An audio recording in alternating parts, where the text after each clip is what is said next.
जय श्री कृष्णा। माघ मास के महात्म्य में श्री कृष्ण कथा के इस अध्याय में आपका हार्दिक स्वागत है। कृष्ण कथा शुरू करने से पूर्व आइए सुन लेते हैं भगवान जगन्नाथ के एक भक्त की बहुत ही मार्मिक सी कहानी। भगवान जगन्नाथ की यह कहानी बहुत ही रोचक है। बताया जाता है कि जगन्नाथपुरी का रथ उत्सव विश्व प्रसिद्ध है, परंतु रथ उत्सव से कुछ दिन पहले ज्येष्ठ पूर्णिमा के दिन जगन्नाथ प्रभु को 108 घोड़े जल से स्नान कराने की प्रथा है। 108 घोड़े जल से स्नान करने के बाद जगन्नाथ भगवान बीमार पड़ जाते हैं, ऐसा कहा जाता है। 15 दिन बीमार रहने के बाद जब ठीक होते हैं तब नैनासर उत्सव मनाया जाता है। परंतु यदि आप सोच सके तो सोचें, जो पूरे ब्रह्मांड का मालिक है, जिसके लिए इस पूरे ब्रह्मांड में कुछ भी ऐसा नहीं जो नहीं किया जा सकता, वह आखिरकार बीमार कैसे पड़ सकता है। बीमार होना तो एक मानवीय घटना है, आखिरकार भगवान बीमार कैसे हो सकते हैं। इसके पीछे भगवान की एक बहुत ही प्यारी लीला है। तो आइए सुनते हैं भगवान की इस प्यारी सी लीला और भगवान के एक अनन्य भक्त के बारे में। जगन्नाथ भगवान का एक बड़ा ही अनन्य भक्त हुआ करता था। उसका नाम था माधव दास। जब माधव दास की पत्नी का देहांत हो गया तो वह पूरे समय भगवान जगन्नाथ की सेवा ही करता, मानो उसका पूरा जीवन उसने भगवान जगन्नाथ को लिख दिया हो। सेवा के बाद जो मिलता वह खाता और वहीं भगवान जगन्नाथ के मंदिर के पास अपनी कुटिया में सो जाता। सालों बीत गए पर माधव दास किसी भी दिन भगवान की सेवा से नहीं चूकता। दिन तो बहुत बड़ी बात है, वह किसी क्षण भी भगवान की सेवा से नहीं चूक पाता था। जब माधव दास बूढ़ा हो चला तब वह बीमार रहने लगा। लोगों ने उससे कहा, अरे अब आराम किया करो, तुम बूढ़े भी हो गए हो और बीमार भी रहते हो। परंतु माधव दास किसी की नहीं सुनता, बस अपनी प्रभु सेवा में ही लगा रहता। एक बार की बात है, माधव दास बहुत ज्यादा बीमार हो गया। लोगों ने उससे कहा, वैद्य के पास जाओ, दवाई खाओ। परंतु माधव दास सबसे कहता, जिसके माथ पर हो जगन्नाथ का हाथ, उसे किस बात की चिंता, भगवान है ना, वो सब देख लेंगे। यही कहता और निरंतर अपनी प्रभु सेवा में लगा रहता। एक दिन वह अपनी कुटिया में बीमारी की वजह से बेहोश हो गया और भूमि पर गिर पड़ा। तब प्रभु जगन्नाथ प्रकट हुए। आम मनुष्य वेश में उन्होंने माधव दास को उठाकर चारपाई पर लेटाया। फिर उसके पास रहकर ऐसे माधव दास की सेवा करने लगे जैसे एक माँ अपने नवजात शिशु की कर रही हो। माथे पर पट्टी देकर उसका ज्वर कम करना, उसे काढ़ा पिलाना। माधव दास बहुत ही कमजोर हो गए थे। उसकी सोचने समझने की शक्ति भी बहुत कम हो गई थी। धीरे धीरे जब माधव दास ठीक होने लगे तो एक दिन उन्होंने भगवान को पहचान लिया। पहचानते ही माधव दास प्रभु के सामने हाथ जोड़कर जोर जोर से रोने लगे। रोते हुए कहने लगे, प्रभु आप ये क्या कर रहे हो, मैं आपका भक्त हूँ, मैं आपका दास हूँ, आप मेरी सेवा क्यों कर रहे हो प्रभु। अपने भक्त के आंसू भगवान श्री हरि ने पहुंचकर उन्हें अपने हृदय से लगा लिया। प्रभु के हृदय में लीन होकर फिर कौन सी आस और लालसा बाकी रह जाती है भक्तों। माधव दास को जीवित होते हुए इसी धरती पर साक्षात वैकुंठ का अनुभव हो रहा था। प्रभु ने उसकी पीठ को सहलाते हुए उसे चुप कराया और फिर सुबकते हुए माधव दास ने श्री हरि से कहा, हे प्रभु, हे परमानंद, हे परमात्मा, आप तो त्रिलोक के स्वामी हैं, आप ही नारायण हैं, इस पूरे ब्रह्मांड के मालिक हैं।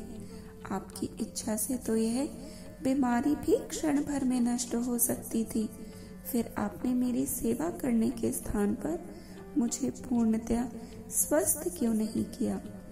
भगवान ने मुस्कुराकर माधव दास से कहा, हे प्रिय, कर्मों का फल तो भोगना ही पड़ता है, कर्म का चक्र ही नियति है। यदि मैं तुम्हें अभी तुम्हारी पीड़ा से मुक्त कर दूं, तो भी आगे चलकर तो तुम्हें यह कष्ट भोगना ही पड़ेगा। संसार में जो भी कर्म होते हैं उसके निश्चित कर्म फल भी होते हैं। सृष्टि चक्र ऐसे ही चलता है। फिर भगवान कहने लगे, तुम्हारे कर्मों के अनुसार ही मैंने तुम्हारी सेवा की है। तुमने जितनी मेरी सेवा की है उसका कोई मोल नहीं है। भगवान भी भक्त के प्रेम के भूखे होते हैं। यही एक भाव भगवान को सबसे प्रिय है। तुम्हारा प्रेम मेरे लिए सेवा हो सकता है, तो जब तुम्हें सेवा की आवश्यकता है तो मेरा प्रेम भी तुम्हारे लिए सेवा हो सकता है। हे मेरे प्रिय माधव दास, तुम्हारे कर्मों का फल तो अवश्य मिलेगा, पर तुम्हारी भक्ति से मैं इतना प्रसन्न हूँ कि तुम्हारे बचे कष्ट अब मैं अपने ऊपर लेता हूँ। अब मैं तुम्हारी यह पीड़ा यही अंत करता हूँ। तुम्हारे 15 दिन का ज्वर जो शेष है वह मैं अपने ऊपर लेता हूँ और तुम्हें स्वस्थ शरीर प्रदान करता हूँ। भगवान के ऐसे कहते ही माधवदास स्वस्थ हो गए। उधर मंदिर में ज्येष्ठ पूर्णिमा के अवसर पर भगवान को 108 खड़े जल से नहलाया जा रहा था। नहलाने के उपरांत भगवान का विग्रह जोर से तपने लगा और 15 दिन तक इसी प्रकार तपता रहा। तब से मान्यता है कि जो भी भक्त की पीड़ा प्रभु हरते हैं, उन्हीं कारणों से वे 15 दिनों तक बीमार रहते हैं और इसका कलंक 108 खड़े जल को लगता है। धन्य है वो 108 खड़े एवं जल जो प्रभु की लीला के अंग हैं। हे जगन्नाथ, आपकी लीला अपरंपार है। जय जगन्नाथ, जय श्री कृष्ण। तो आइए अब श्री कृष्ण कथा के इस अध्याय का शुभारंभ करते हैं। श्री पराशर जी बोले, सत्यभामा के इस प्रकार कहने पर श्री हरि ने हंसते हुए उस पारिजात वृक्ष को गरुड़ पर रख लिया। तब नंदन वन के रक्षकों ने कहा, हे गोविंद, देवराज इंद्र की पत्नी जो महारानी शची है, यह पारिजात वृक्ष उनकी संपत्ति है। आप इसका हरण न कीजिए। क्षीर समुद्र से उत्पन्न होने के अनंतर यह देवराज को दिया गया था। फिर हे महाभाग, देवराज ने कौतूहलवश इसे अपनी महिषी शची देवी को दे दिया। समुद्र मंथन के समय शची को विभूषित करने के लिए ही देवताओं ने इसे उत्पन्न किया था। इसे लेकर आप कुशल पूर्वक नहीं जा सकेंगे। देवराज भी जिसका मुंह देखते रहते हैं, उस शची की संपत्ति इस पारिजात की इच्छा आप मूढ़ता से ही करते हैं। इसे लेकर भला कौन सा कुशल जा सकता है। हे कृष्ण, देवराज इंद्र इस वृक्ष का बदला चुकाने के लिए अवश्य ही ब्रज लेकर उद्यत होंगे और फिर देवगण भी अवश्य ही उनका अनुगमन करेंगे। अतः हे अच्युत, समस्त देवताओं के साथ राड़ बढ़ाने से आपका कोई लाभ नहीं, क्योंकि जिस कर्म का परिणाम कटु होता है, पंडित जन उसे अच्छा नहीं कहते। श्री पराशर जी बोले, उद्यान रक्षकों के इस प्रकार कहने पर सत्यभामा ने अत्यंत क्रुद्ध होकर कहा, शची अथवा देवराज इंद्र ही इस पारिजात के कौन होते हैं? यदि यह अमृत मंथन के समय उत्पन्न हुआ है तो सबकी समान संपत्ति है। अकेला इंद्र ही इसे कैसे ले जा सकता है? अरे वन रक्षकों, जिस प्रकार समुद्र से उत्पन्न हुए मदिरा, चंद्रमा और लक्ष्मी का सब लोग समानता से भोग करते हैं, उसी प्रकार पारिजात वृक्ष भी सभी की संपत्ति है। यदि पति के बाहुबल से गर्विता होकर शची ने ही इस पर अपना अधिकार जमा रखा है, तो उससे कहना कि सत्यभामा उस वृक्ष को हरण करके लिए जाती है। तुम्हें क्षमा करने की आवश्यकता नहीं है। अरे मालियों, तुम तुरंत जाकर मेरे ये शब्द शची से कहो कि सत्यभामा अत्यंत गर्वपूर्वक कड़े अक्षरों में यह कहती है कि यदि तुम अपने पति को अत्यंत प्यारी हो और वे तुम्हारे वशीभूत हैं, तो मेरे पति को पारिजात हरण करने से रोकें। मैं तुम्हारे पति शक्र को जानती हूँ और यह भी जानती हूँ कि वे देवताओं के स्वामी हैं, तथापि मैं मानवी ही तुम्हारे इस पारिजात वृक्ष को लिए जाती हूँ। सत्यभामा के इस प्रकार कहने पर वन रक्षकों ने शची के पास जाकर उससे संपूर्ण वृत्तांत ज्यों का त्यों कह दिया। यह सब सुनकर शची ने अपने पति देवराज इंद्र को उत्साहित किया। हे द्विजोतम, जब देवराज इंद्र पारिजात वृक्ष को छुड़ाने के लिए संपूर्ण देव सेना के सहित श्री हरि से लड़ने के लिए चले और युद्ध करने के लिए ज्यों ही उन्होंने अपने हाथ में वज्र लिया, उसी समय संपूर्ण देवगण परीख, निस्त्रंश, गदा और शूल आदि अस्त्र शस्त्रों से सुसज्जित हो गए। तदंतर देव सेना से घिरे हुए ऐरावत रूढ़ इंद्र को युद्ध के लिए उद्यत देख श्री गोविंद ने संपूर्ण दिशाओं को शब्दमायन करते हुए शंख ध्वनि की और हजारों लाखों तीखे बाण छोड़े। इस प्रकार संपूर्ण दिशाओं और आकाश को सैकड़ों बाणों से पूर्ण देख देवताओं ने अनेकों अस्त्र शस्त्र छोड़े। त्रिलोकी के स्वामी श्री मधुसूदन ने देवताओं के छोड़े हुए प्रत्येक अस्त्र शस्त्र के लीला से ही हजारों टुकड़े कर दिए। सर्पाहारी गरुड़ ने जलाधिपति वरुण के पाश को खींचकर अपनी चोंच से सर्प के बच्चे के समान उसके इतने ही टुकड़े कर डाले। श्री देवकी नंदन ने यम के फेंके हुए दंड को अपनी गदा से खंड खंड कर पृथ्वी पर गिरा दिया। कुबेर के विमान को भगवान ने सुदर्शन चक्र द्वारा तिल तिल कर डाला और सूर्य को अपनी तेजोमयी दृष्टि से देखकर ही निस्तेज कर दिया। भगवान ने तदंतर बाण बरसाते हुए अग्नि को शीतल कर दिया और वसुओं को दिशा विदिशाओं में भगा दिया और अपने चक्र से त्रिशूलों की नोक काटकर रुद्रगण को पृथ्वी पर गिरा दिया।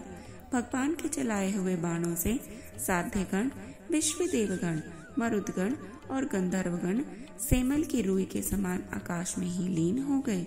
श्री भगवान के साथ गरुड़ जी भी अपनी चोंच, पंख और पंजों से देवताओं को खाते, मारते और फाड़ते फिर रहे थे। फिर जिस प्रकार दो मेघ दल की धाराएं बरसाती हों, उसी प्रकार देवराज इंद्र और श्री मधुसूदन एक दूसरे पर बाण बरसाने लगे। उस युद्ध में गरुड़ जी ऐरावत के साथ और श्री कृष्णचंद्र इंद्र तथा संपूर्ण देवताओं के साथ लड़ रहे थे। संपूर्ण बाणों के चूक जाने और अस्त्र शस्त्रों के कट जाने पर इंद्र ने शीघ्रता से व्रज और कृष्ण ने सुदर्शन चक्र हाथ में लिया।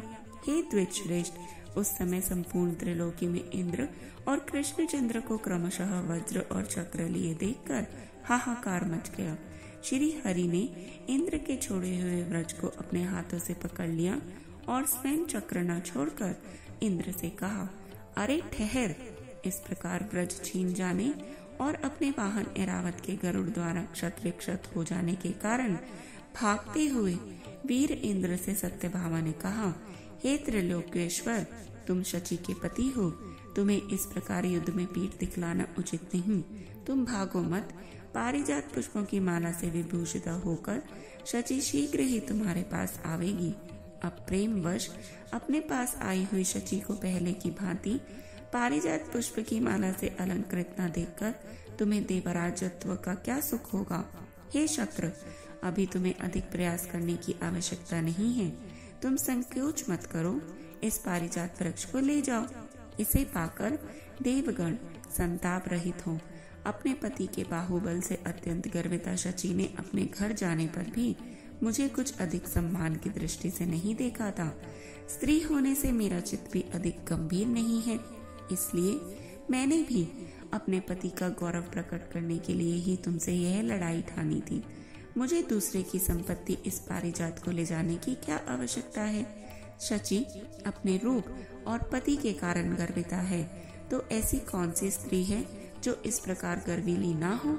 श्री पराशर जी बोले, हे द्विज, सत्यभामा के इस प्रकार कहने पर देवराज लौट आए और बोले, हे क्रोधिते, मैं तुम्हारा सुहृद हूँ, अतः मेरे लिए ऐसी वैमनस्य बढ़ाने वाली उक्तियों के विस्तार का कोई प्रयोजन नहीं है, जो संपूर्ण जगत की उत्पत्ति, स्थिति और संहार करने वाले हैं। उन विश्वरूप प्रभु से पराजित होने में भी मुझे कोई संकोच नहीं है। जिस आदि और मध्य रहित प्रभु से यह संपूर्ण जगत उत्पन्न हुआ है, जिसमें यह स्थित है और फिर जिसमें लीन होकर अंत में यह ना रहेगा। हे देवी, जगत की उत्पत्ति, प्रलय और पालन के कारण उस परमात्मा से ही परास्त होने में मुझे कैसी लज्जा हो सकती है, जिसकी अत्यंत अल्प और सूक्ष्म मूर्ति को जो संपूर्ण जगत को उत्पन्न करने वाली है। संपूर्ण वेदों को जानने वाले अन्य पुरुष भी नहीं जान पाते, तथा जिसने जगत के उपकार के लिए अपनी इच्छा से ही मनुष्य रूप धारण किया है, उस अजन्मा, अकर्ता और नित्य ईश्वर को जीतने में कौन समर्थ है। श्री पराशर जी बोले, हे द्विजोतम, इंद्र ने जब इस प्रकार स्तुति की तो भगवान श्री कृष्णचंद्र गंभीर भाव से हंसते हुए इस प्रकार बोले।